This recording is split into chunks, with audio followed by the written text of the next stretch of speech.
Hey, it's Tom from Tuktuk Rental. I hope this video finds you in good health. Today I'm going to go over a few basics of driving a tuk-tuk in Sri Lanka and things that I've learned through about 2.5 years driving a tuk-tuk and over 400 customers that have come through tuktukrental.com. What I'm going to go over with you today is a bit about our company, Tuktuk Rental, daily maintenance, driving on the roads of Sri Lanka, and finally just a few odds and ends.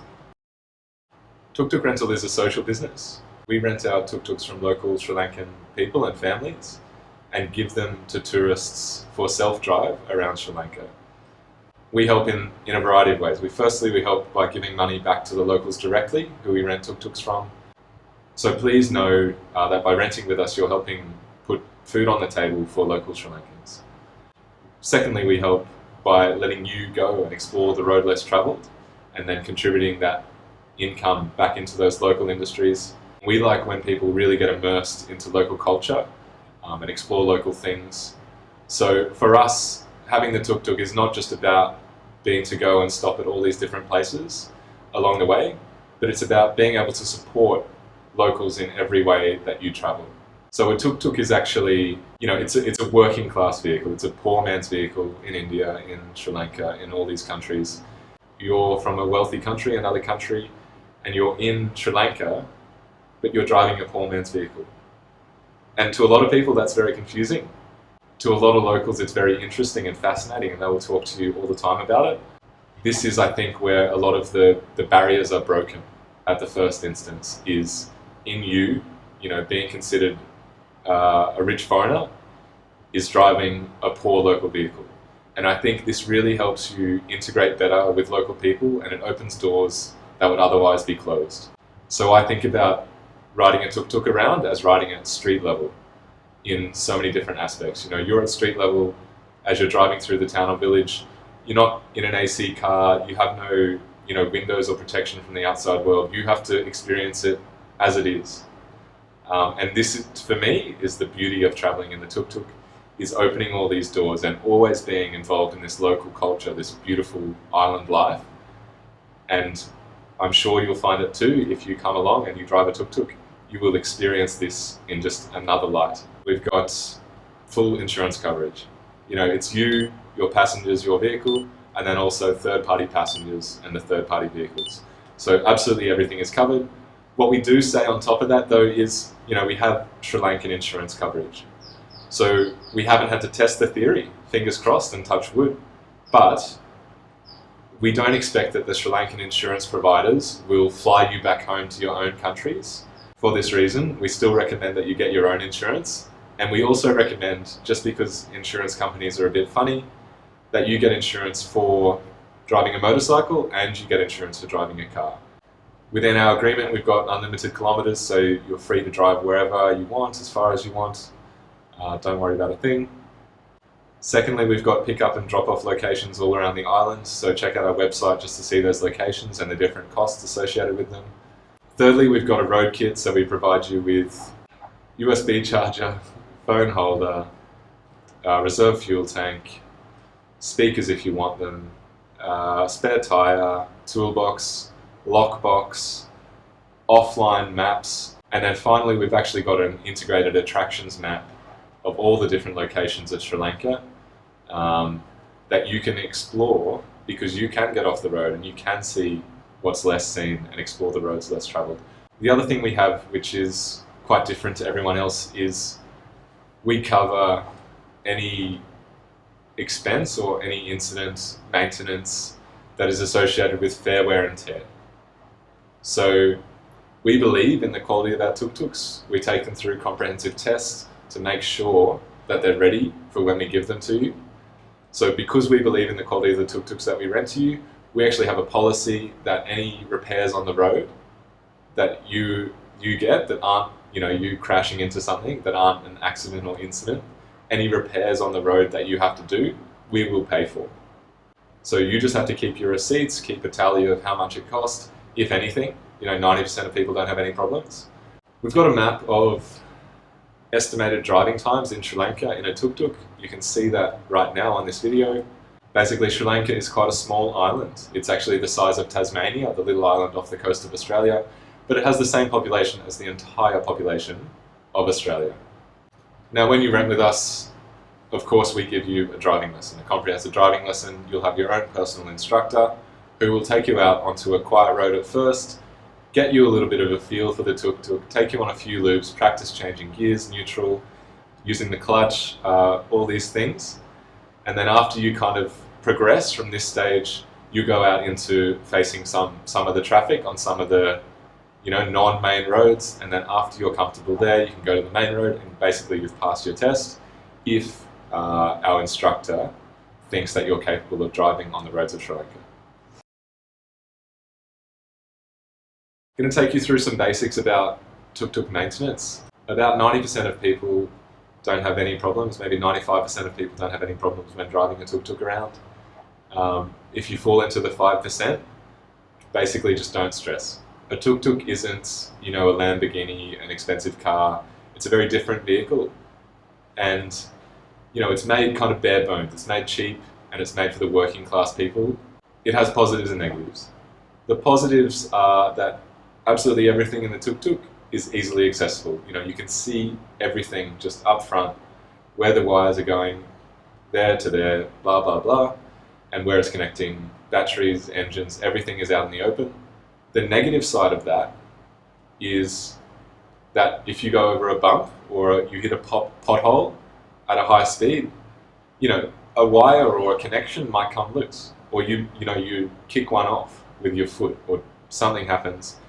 So the negative aspect of everything being in the open is something small or minor can actually happen quite easily. And the positive of everything being out in the open is it's so easy to fix. So you can see the problem straight away. The mechanic will be in there, just put two wires together, Bob's your uncle, your headlights are back on or something. With 1.2 million tuk-tuks on the island, almost every man and his dog knows how to service these things to some degree. And then there's mechanics that are very easy to find to help you with the tuk-tuk. As I said, 95% of people don't experience any of these issues. But if you fall into the 5%, I just want you to be aware, don't be too frustrated if something like that happens. It isn't a vehicle that's very expensive, that's designed to endure all these things and go off-road and kind of, go more than 50 kilometers an hour. It's not designed for those things. So if something happens and you go over a pothole, its shock absorption isn't that great, and something might happen, just don't be frustrated. Just try and take it as it is. You're on holidays, just enjoy the local culture. You'll experience what is Sri Lankan time and kind of be patient. That's about it. So just don't in your head think that the tuk-tuk is an amazing, perfect vehicle. Don't put your expectations up here about the capabilities of the vehicle. So I'll go over a few basics now. The first I go over is starting the engine. Now, all of these vehicles are electronic start. So basically it's either turning the key to the right will start it up, or pushing the red button will start it up. If the engine is warm, it will start just as you push the red button. If the engine's not warm, you'll need to do other things. Let me just talk about the key for now, as that'll be in my mind, and I don't want to flick between using the key and using the button. So let's assume that as you turn the key to the right, this is starting the ignition. So as you turn that key to the right, I want you to very, very slowly, while it's turned there, it's making a noise. Now, if you open the throttle very, very slowly, and I say this, and I mean it, very, very slowly, millimeter by millimeter. So first is your hands off the throttle, you're just turning the key to the right. Okay, the key's turned to the right, now grab the throttle, open it millimeter by millimeter, and you should start to hear it come on and engage. A big mistake that people make is they hop in the tuk-tuk, they feel like it's, this old motorcycle, or they've been driving old motorcycles. They turn the key to the right and they just fully open the throttle. What happens? The engine gets flooded, and then you can't really start it as easily. So just please keep that in mind. Really open that millimeter by millimeter. Then of course, if it's a cold morning or something else is happening, you want to open the choke, and then you'll be able to start easier in colder environments, or if your tuk-tuk's been sitting around for a few days. You might notice as well in the first 15 to 30 minutes when you're driving your tuk-tuk, it may not idle without dropping out. So if you're in neutral and if you're sitting there at a light, it may drop out. And that's because you tune the tuk-tuk and the engine to be running perfectly when it's hot and when it's actually running. So in the first 15 to 30 minutes, it might actually drop out, and just understand that that's completely normal. Don't be shy, and don't overdo it as well, but don't be shy about having the throttle open just a little bit if you're sitting there idling.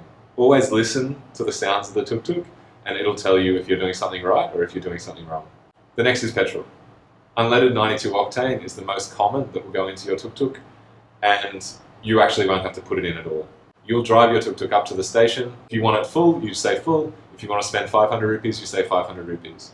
Now, as I said earlier, it's a 10-litre tank, and the reserve tank is 1.5 litres of that.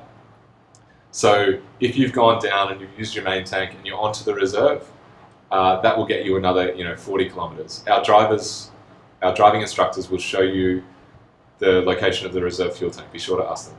Next on the list is engine oil. We ask you to actually check on a daily basis within the tuk-tuk. Now, you basically go around to the back of the engine, open the door, and then check the dipstick. So you pull the dipstick out. Okay, how high or low is the engine oil? When do you want to check the engine oil? You want to check the engine oil when the tuk-tuk is on flat ground and when the engine is cold. Okay, what does that mean? The best time to check the oil is in the morning. Every morning when you go out to check your tuk-tuk, open up the back cover, check the dipstick, and see if your oil is high or low. We ask you to check this in particular because if something does happen to the engine, it's actually a big problem. If something happens to the rest of your tuk-tuk, it's very simple and easy to fix. Something happens to the engine, we basically need to drive you a new one and then drive the old one back and take it in for repairs, and those repairs need a specialist and might actually take a bit of time. Brake oil.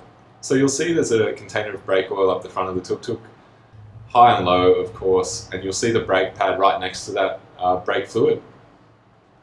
Now the tuk-tuk doesn't have ABS, so basically it injects a bit of fluid every time you push on the brake, which means that the first time you push on the brake is not as responsive as the second time, as the third time, etc. that you push on the brake. The best way to brake in a tuk-tuk is actually pedaling that brake. So you pedal it on, off, on, off, on, off, on, off, and that's actually what ABS usually does. The tuk-tuk doesn't have ABS, so if you want to brake very suddenly, you should be pedaling it. One thing that we ask you to do that is atypical of another rental agreement is actually greasing the tuk-tuk. Now, you've got these vehicles, they're local people's vehicles, they're kind of their prized assets, and we want you to look after them the same way that the locals do. Why does that mean greasing? So greasing every 1,000 kilometers, why do you have to do that here in Sri Lanka when you may not have to do it in another country? You guessed it, it's because it's dirty, there's a lot of sand, there's a lot of grime on the roads, so as you're driving around, this dust, these particles are getting up into the axles of your tuk-tuk and they can cause internal damage. What do the locals do about it? They grease their tuk-tuk much more frequently than in other countries. So please, if you're on the roads, do the locals a favour, look after their tuk-tuk like it's your baby and grease it every 1,000 kilometers, which should set you back around 450 rupees. So moving on to driving tips. The first driving tip we've got for Sri Lanka is that size matters. This means that the bigger the vehicle, the higher you are on the food chain. So what's at the top, trucks and buses, what's at the bottom, tuk-tuks, motorcycles, even pedestrians, cats, dogs, animals and things like that. So just understand that there is this hierarchy, it's not a law, but there's a hierarchy. If you're a bigger vehicle, you've got right of way over a smaller vehicle, especially if you're going at speed. As the tuk-tuk, and as the foreign driver, you're actually a safer driver than most of the locals and you take less risks. Continue to do that. Continue to take less risks. If there's a bus or a truck coming the other way, just pull over to the side, let them overtake in the wrong direction. Even though you're following the law and they're not, you have to let it be. In saying that, when you come and when you actually start to get into this system and into the traffic, you'll notice that there is more of a system than you think from the outside. From the outside, it looks very chaotic, but from the inside, to me, it feels like water going down a stream or going down a river. It's trying to get to the ocean, and it just ebbs and flows and moves in and out of the rocks. So there's a rock obstacle in the way. It just goes around the rock. There's a slower stream or particle moving in front of it. It just goes around that particle. So, and the current in the opposite directions also manages to just flow through, uses every bit of available space to get to the end and to get to that stream. No matter which way or direction it's going, it just uses that full space. So it's interesting, it's really interesting and fascinating to be involved in and be part of, and then go, hey, 2 weeks later you've been driving, you've been on the road 10 days, 5 days, you're like, yeah, I can do this. I'm a local driver now. Put me into Colombo traffic, and then, yeah, check your patience again. The second tip we've got here is getting into neutral.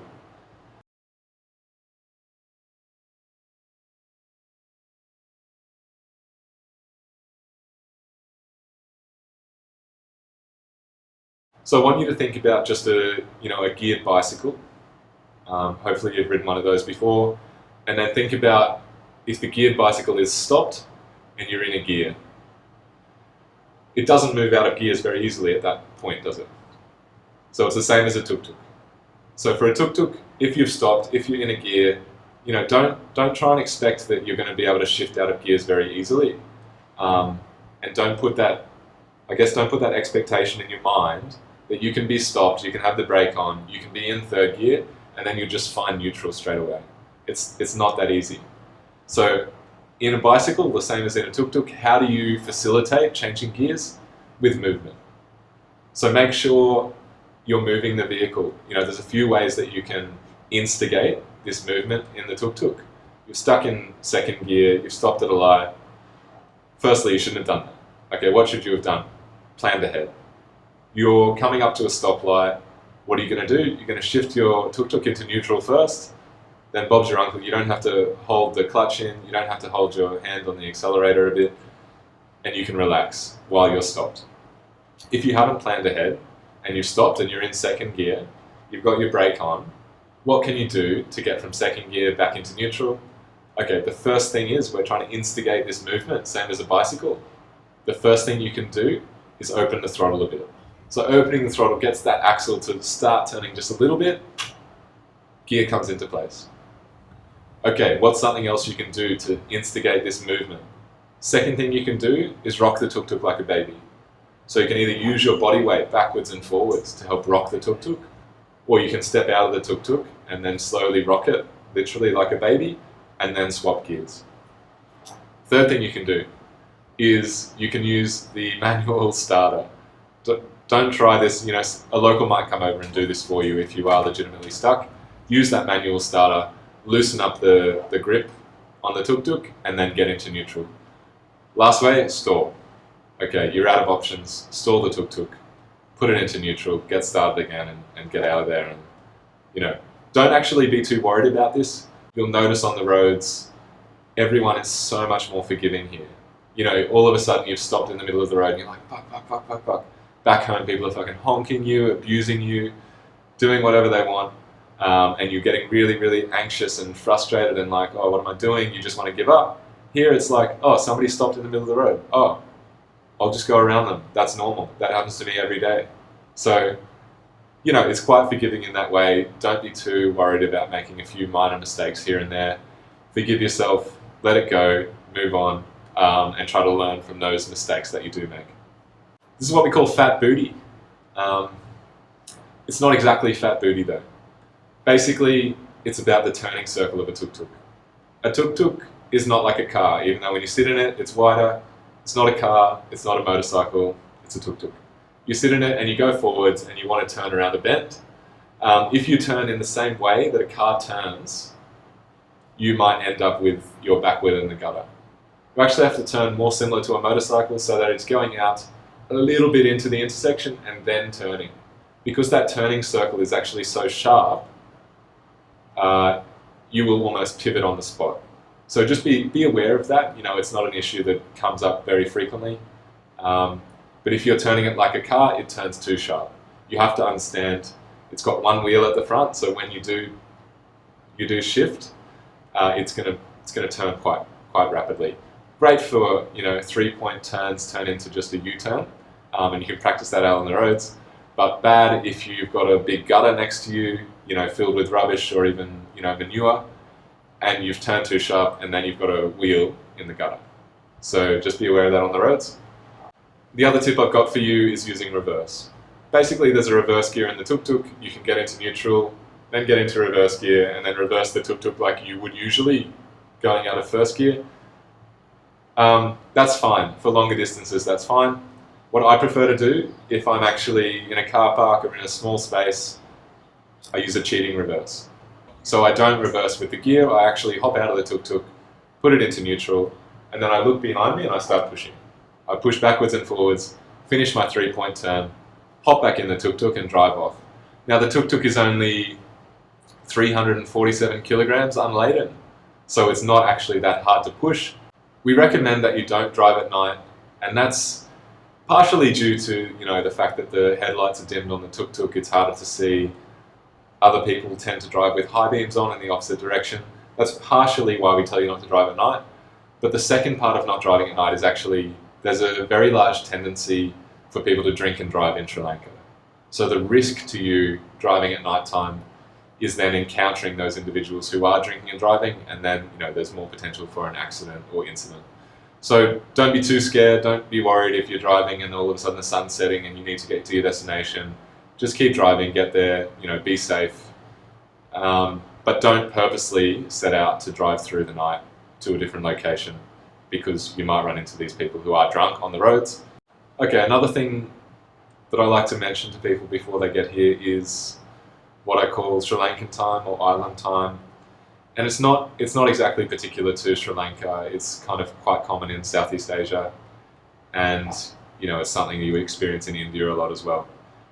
And basically, when people say, hey, I'm 5 minutes away, or I'm on my way, or this repair is going to take 5 minutes, 5 minutes doesn't mean 5 minutes, or like what we would typically think 5 minutes means. 5 minutes can mean half an hour to an hour. It's also in giving directions, you're asking someone and they're like, yeah, just up this way, just 5 minutes away, or just up this way, 500 meters away. It's hard for them to know what that distance is. Maybe they're English also. Obviously, it's hard for them to know how to describe exactly how far away those places are or how much time it's going to take. So they say what's common to them, 5 minutes, 10 minutes, whatever it is. A roll risk. You're driving a three-wheeler, so there's more tendency for it to roll than if it had four wheels. Now, we have actually had someone roll a tuk-tuk. Through 400 customers thus far, we've actually had 2 incidents. Both of those incidents, unfortunately, are because of overconfident drivers. So the foreigners who've got in the vehicles were overconfident, and they've basically gone beyond the limitations of the vehicle and then caused an accident. The accidents they've had are not with any third parties or any problems like that. The accidents they've had are with other objects. So the first guy was driving down the hills in New Aurelia and going a bit too quickly. What do you do in that situation? A, you want to use your gears as a brake. So as you're going down the hill, put it in second gear, and then that gear will help limit your maximum speed. But this guy obviously, hasn't realized the limitations of the vehicle or the turning and the speed and how quickly the brake can be applied. He's basically tried to brake, going around a corner at speed, and then run into the side rail. No injuries, just scratches to the body, minor things like that, but the damage to the tuk-tuk was substantial. The second person that's had another incident, again, overconfident driver, what has he done? He's actually been going around a flat bend, but far too quickly. The speed limit here is 40 kilometers an hour. I don't know how fast he was going, but you have to be going pretty fast around the bend to then he's managed to flip and roll the tuk-tuk. Again, no damage to the passengers, no damage to anyone else, just his pride, I guess. And then the damage to the tuk-tuk, again, is substantial. So I guess that the lesson here is don't get overconfident in your abilities of driving the tuk-tuk and in your abilities of driving the tuk-tuk in Sri Lanka in particular. Just play it as it goes. You're on holidays, just enjoy yourself, go through, see the different scenery, and there's some absolutely amazing stuff to see over here. And enjoy the ride. Don't push yourself too hard or too fast, and don't experiment with the limitations of the vehicle.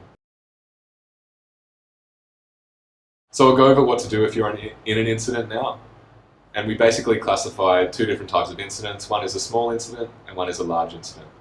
In a small incident, we classify it as less than $200 US. What does that mean? What does small mean? You know, it's hard. Basically, if you're in an incident, the tendency in Sri Lanka for minor things is actually to settle that on the spot. Why do they want to settle it on the spot? Because if they make insurance claims, their insurance premiums go up, and there's also something called a no-claim bonus here in Sri Lanka. Get up to 80% of your insurance off if you haven't made a claim in, say, 5 years. So if you're only getting, you know, $50, $100 back, they don't want to make a claim because that just means their insurance premiums go up year on year. So for small incidents, this is something you'll have to conform to. For small incidents, you will basically exchange money. Who was at fault? Which party was at fault? Okay, it was you, or okay, it was me. Okay, here's the money to cover that damage. Go and get it repaired. Oh, actually, so if you're in a small incident, it's quite hard for you to know how much damage is worth. Basically, come to an agreement between the other person. If you're happy with that agreement, just pay the amount. If you think they're giving you like a tourist price, etc., give us a call, send us a photo. We will visually inspect that damage and we will give you a quote over the phone. Know that it's very tough to do that as well, though. You know, that's just our estimate. We can't see the wider damage. We can only see what's in that particular photo instance. Progressing from a small incident, we then go to a large incident. What is a large incident? You know, generally it's an incident that is more than $200. Rolling your tuk-tuk, yes, that's a large incident. Running into the side panel, you know, going down a hill, damaging quite a lot of the front of the tuk-tuk, yes, that's a large incident. These things are times we would call the insurance companies. The first step we tell you is actually calling the insurance companies. Of course, if you're worried, no, that's not the first step. The first step is getting everyone to safety, right? If you are in danger or if someone else is in danger, please look after each other. Please get the hospital, get the ambulance, whatever you need, to the scene and just fix everyone up. Don't worry about anything else. Don't worry about insurance. Don't worry about police. Don't worry about us. Worry about the safety of those people involved. Okay, if everyone is safe, secondly, let's think about insurance. The first step is to call the insurance company. I understand if you call us first, that's also fine, and we'll guide you through the process. The reason to call the insurance company first would be because they have to actually physically come out to you, write an inspection report, and we use that report to make the insurance claim. So calling them first technically saves you a little bit of time. And how do you find the insurance number? Actually, your tuk-tuk will have an insurance card in the front, and it has the insurance company, it has the insurance person, everything written on that card, so you can quickly call that number. Obviously, calling us is no problem as well. So give the insurance company a call, then give us a call, take some photos, exchange details, wait for the insurance company to come out. Most likely you'll also have to wait for the police to come out and provide a police inspection. We use both of those forms together to make the claim, the insurance claim, and then we reimburse you as much money as possible using that 200 threshold if we need to. But we're not in the business of making money off people's accidents or incidents. So basically whatever we get back, we give straight back to you. Now the final thing we mention is police and bribery and things like that. It's actually quite uncommon. Sri Lanka is quite good. It's not as corrupt as some other countries in Southeast Asia, but you might still have some incidents. We go through and I talk about 3 types of police that might pull you over. The first type of police is just the happy, excited police, and they pull you over. You might even think it's serious because they just have their serious face on, no smiling. If all of a sudden you're over there and they're like, "Oh, hi, how are you? You're good? Why you drive 3-wheel? Why you tuk-tuk? Oh, I want to practice English practice." Or they say, "Hey, are you married? You know, I've got a daughter, blah, blah, blah." It's quite entertaining. These guys are obviously harmless. They're just interested, curious, maybe even bored on the roads waiting there. They see a white person driving a tuk-tuk, driving a 3-wheel.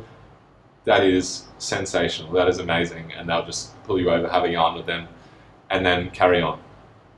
Second type of people that might pull you over, or type of police, is just normal police.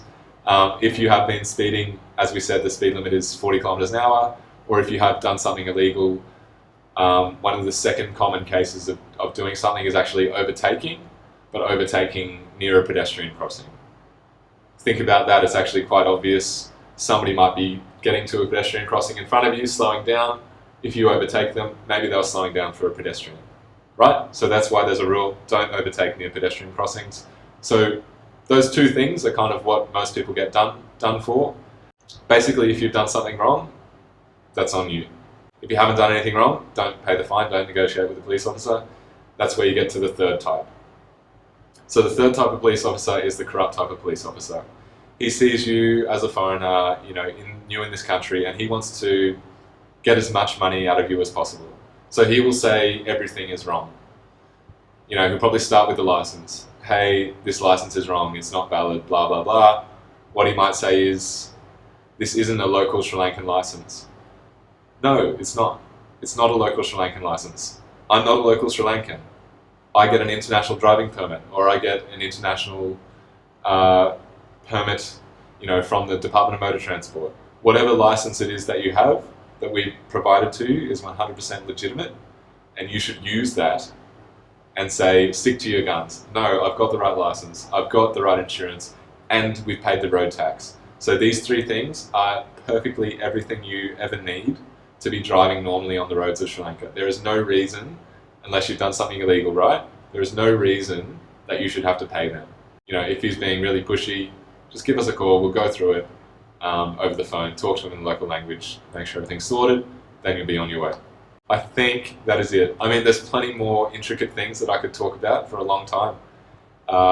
If you've taken in half of that and you've retained just a little bit more, it will start to unravel in your mind as you drive and as you get out there, and you're like, I had no idea what he was talking about with those gears, no idea. But day 4, you're like, oh, maybe that's what he was thinking. Maybe that's what he was trying to say. Don't feel too bad if you didn't commit all of that to memory. Obviously the video is here again if you want to watch it, but just